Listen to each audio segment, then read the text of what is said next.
Well, there's probably a number of factors that drove the upgrade. It was known for quite a long time that the reservoirs were approaching the end of their useful lives and did need to be replaced. As we got into the project and developed our design brief and the project business case, we identified the opportunities to rectify some of the other issues that existed with both water quality and pressure at the same time. Our old system just could not cope. Our old reservoir system couldn't cope with obviously the town getting bigger and more people coming into it as well. Mostly the issues were pressure related, just through summer more than anything. We have several booster pumping stations that control the pressure within the Gloucester Township, which obviously isn't good because they're all mechanical, they're electrical powered. So in power failures or just in general high use applications, it's difficult to keep constant pressure within the network. The other part of that is that we had very little control over some of the levels of chlorination that was coming both into and out of the reservoir. We had to trench and construct a new rising main all the way from here to the treatment plant site. As part of that, we had to underbore the river. We went through both rural, open parkland areas, but also urban streets to get the new rising main into this location. We're here today just having a look at the Gloucester River underbore. This underbore is the rising main, the new rising main that comes from the river all the way to the Cemetery Road site.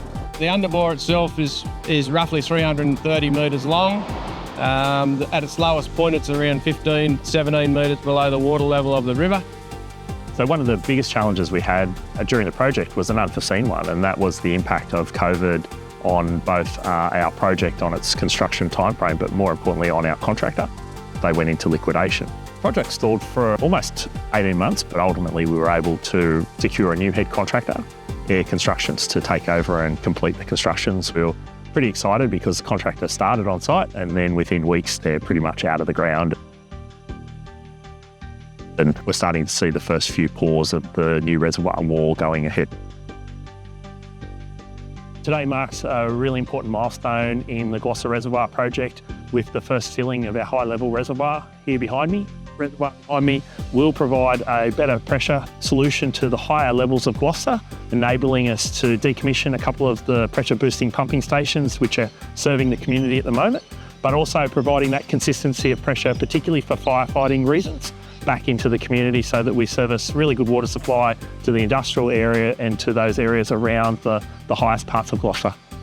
What we're looking at is particularly long-lived infrastructure in reservoirs. Each of these has a life that will exceed most of the existing residents within the town, so it will service the community for many generations. It's the biggest project I've seen since I've been a part of Gloucester Water the last 18 years. Definitely a really big step for improving the future of our water supply for the town. Of a night time, if there is a storm and we've got a blackout, well, we're not rushing around trying to get generators or trying to get this. We can sit back and go. We know all our customers have got water because they're all gravity fed. The water reservoir to me is step one. A part of the long-term plans, we need to ensure that we do have enough water supply, not just for the current generation, but future generations. The next project we're looking at for Gloucester is addressing their water security. From a community's perspective, the concern around water security is always one that they have, and we'd like to be able to address that in the longer term.